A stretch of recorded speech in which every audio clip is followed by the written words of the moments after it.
দরকার নেই। তুমি শুধুমাত্র সারা জীবন এটাই মনে রাখো যে বল কাকে বলে, যে বাইরে থেকে যা প্রয়োগ করলে স্থির বস্তু গতিশীল হয় এবং গতিশীল বস্তু স্থির হয় তাকে বল বলে। এবার দেখো আমি হাতে এই পেনটা রাখছি, পেনটা কিন্তু স্থির অবস্থায় আছে। এবার আমি হাত দিয়ে বাইরে থেকে বল প্রয়োগ করলাম, বাইরে থেকে বল প্রয়োগ করলাম, দেখো পেনটা কি হচ্ছে, গতিশীল হচ্ছে। অর্থাৎ স্থির বস্তু যে গতিশীল হচ্ছে যার দ্বারা তাকে আমরা বল বলি। অর্থাৎ বাইরে থেকে যা প্রয়োগ করলে স্থির বস্তু গতিশীল হয়, আবার কোনো একটা গতিশীল বস্তু আমরা হাত দিয়ে থামিয়ে দিলাম, মানে বল দিয়ে থামিয়ে দিলাম, তার মানে এটা কি হচ্ছে, বলের ডেফিনেশন।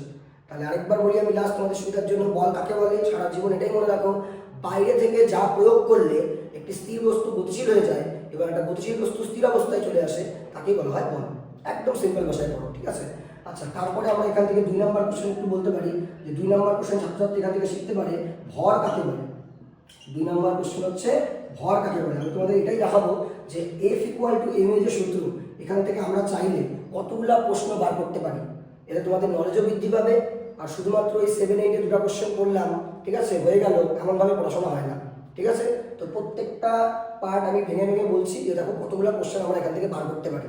আর যারা এখন চাকরি বাকরির প্রিপারেশন নিচ্ছ, যারা জেনারেল সায়েন্স, আমাদের বিভিন্ন চাকরি বাকরি পরীক্ষায় জেনারেল সায়েন্স আসে আর F = m দিয়েও কিন্তু আমাদের কোশ্চেন আসে। তো যারা চাকরি বাকরির প্রিপারেশন নিচ্ছ তারা এই ভিডিওটা দেখতে পারো, আশা করি প্রত্যেকে উপকৃত হবে, ঠিক আছে। কারণ পার্টিকুলার এই জিনিসগুলো আমাদের জানা খুব দরকার। যেমন দেখো সেকেন্ড কোশ্চেন আমরা বললাম ভর কাকে বলে, ঠিক আছে।